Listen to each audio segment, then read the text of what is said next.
You've heard of yogurt and sauerkraut, but what if I told you some of the most powerful gut healing foods are the ones you've probably never even thought about? There's one fermented food with 60 strains of beneficial bacteria. That's more than any probiotic pill, and it's basically liquid gold for your gut. And another that is like the Vegemite of Japan, salty, Moorish, and locals love it. And can help you change the way your gut, skin, and even heart functions. But here's the twist. Most people miss these entirely, or worse, they choose fake versions that do more harm than good.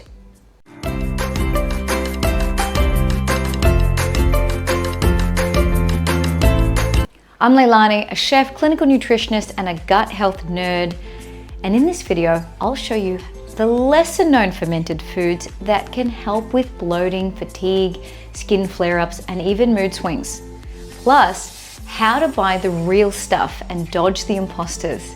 And stick around to the end, I'm revealing a golden probiotic-rich food that most people have never heard of, and it might just become your gut's new best friend.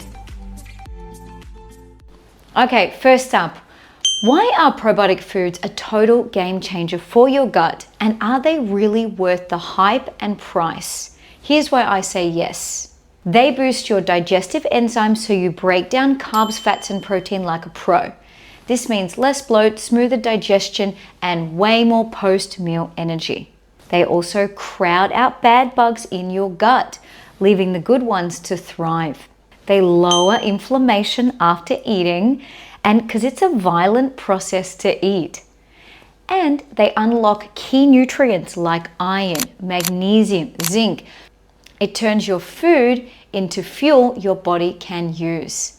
And maybe the coolest part, they boost your brain chemistry producing GABA. It's a natural chill out chemical that supports better mood, focus, and sleep.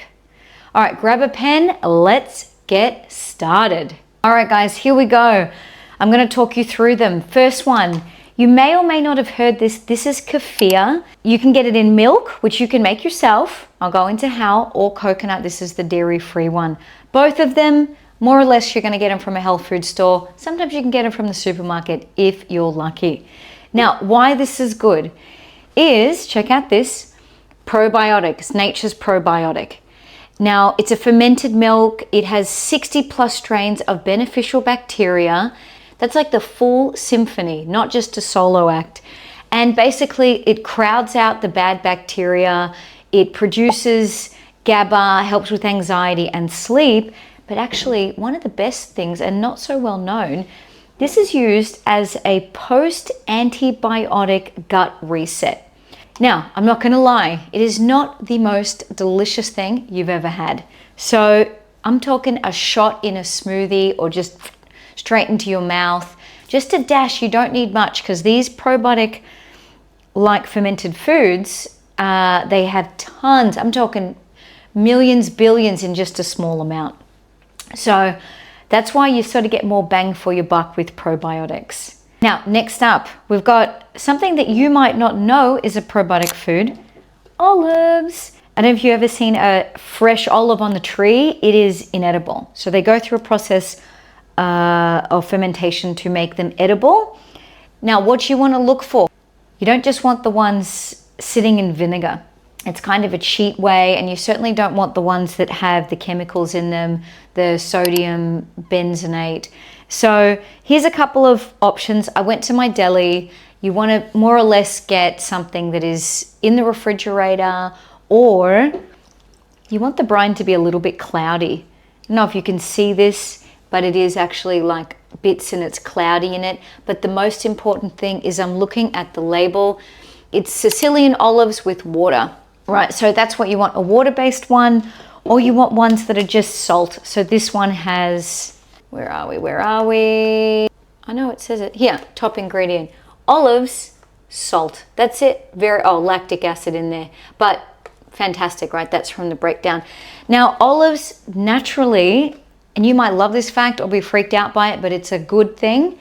250 different microbial species beneficial to your health, but they need to be naturally fermented. So salt and olives or more water. You can have a bit of vinegar in there, but not too much. So you got to read the labels with these guys. Now, if you want to start bringing olives into your diet, but you're sort of not really keen on them, start with something like these green ones. They are buttery beauties. It's actually like a little avocado. So good. If you had your eyes closed, you wouldn't even know that's an olive. Sicilian green. Try there, start there. These Kalamata ones, I love them because I've been eating olives for a long time, but they are salty. And they're sort of like a little love punch, you know. So what I might do sometimes, particularly for my kids, is put olive oil, extra virgin olive oil with a few flavorings just to mellow that salt out. So that's something you can do. All right, next up, we have, do you know, prosciutto. Next up, we have prosciutto. So this is the Italian one. You can also get the Spanish jamon iberico, something. Spend extra money on a really good quality cured meat. And the process of curing the meat actually helps break down the good stuff and the bad stuff in it so it's more bioavailable and less harmful. But it also has good bacteria on it. So swap out from bacon to your deli ham. Spend a bit of extra money on this. It is strong. You just need one slice. So what you're looking for on the label is pork and salt. That's it. Okay, literally that's all it has on there. If you can read it, pork and salt. Cured meats, dry traditional fermented meats like prosciutto contain lactobacillus sacchi, which supports immune system, and it also inhibits bad bacteria. So that's a really good thing. Now, I wouldn't say go out and eat a whole truckload of this stuff, but adding a little bit here and there is actually very beneficial if you're into meat anyway. And you want to avoid nitrates. So ask your butcher or look at the label. It'll tell you pork and salt. So if it has the nitrates in it, that's actually really harmful for you and super harmful. Like you don't want that at all. So you have to go with the traditional artisan. It's got to kind of have that on the label. The Spanish and the Italians do it. They've been doing it for a very long time. So if you go that route, they're generally not shortcutting it with all this crap. So I can't recommend that enough. And yes, it is a fermented probiotic rich food. Before I go on to how you can eat soy and it not be harmful, I just want to mention, and I've mentioned this in my other talk, it is about histamine. And so if fermented foods cause you reactions like skin issues or headaches or bloating, it's usually an extra load of histamine, and that is from gut dysbiosis. So I go into all of that in my course, where to go for testing, how to help it, because it is a process and you do need to back off those triggered foods for a while. I've also got a gut reset protocol, so go and check out, I'll put the links in the description below so you can go and have a look at that. Now, I want to hear from you. Tell me, what is a fermented food you have in your fridge right now? And my last talk, I did the most common ones. These are lesser known. Leave a comment for me. And okay, we're going to go on to the next one. And that is soy. Oof, what a topic. I could do a whole talk just on soy, but I'm not going to. If you want me to, drop a comment and then I'll put that together, because it is interesting, complicated, and I will simplify it for you. But small dose of that talk is that fermented soy in smaller amounts is good for you. For most people anyway. There's always exceptions to the rules. So a few suggestions of soy, okay, is, well, we'll start here because you probably know this one. Tempeh. Now, tempeh you can get at the supermarket or a health food store, and it looks like this. This is the label there. I actually just cut it, so that's what it looks like. Tempeh is amazing. It has Bacillus subtilis, so it lowers inflammation. It's got a whole bunch of gut-friendly boot camp bacteria in there, so it really, really can be very, very good for you. It is actually soybeans that have been fermented for a week, and it breaks down all the harmful stuff and then allows all the good stuff to come into your body. Now, the other two fermented foods I'll get into in a sec. So tempeh can be, if you've never tried it before, it's a little sour, or it's not like the most amazing food you're ever going to eat, but it does take on the flavors of what you put with it. So I just cooked this up. You could do it in an air fryer, or you could do it on a fry pan or oven, whatever. And I put a tamari, honey, sesame oil dressing, marinade rather, and cook that up. It comes with marinades sometimes, and you can do that route if you want. And then I'll put it in a poke bowl, I'll put it in a wrap, I'll put it on a salad. Sometimes I just eat it as a snack. So you do get more used to these foods as you eat them. And as I was saying in my last talk, the reason fermented foods are so good is that, I mean, besides all the reasons I mentioned before, is that they bring the best part of the food to your body, right? So it takes the work away from the digestion, and that's why you have more energy, right? Because your gut isn't just like breaking everything down.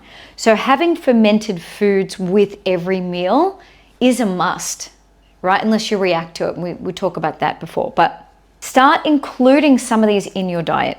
Now, natto is a one that you may not have heard of, and it is like the Vegemite of Australia. It's very salty.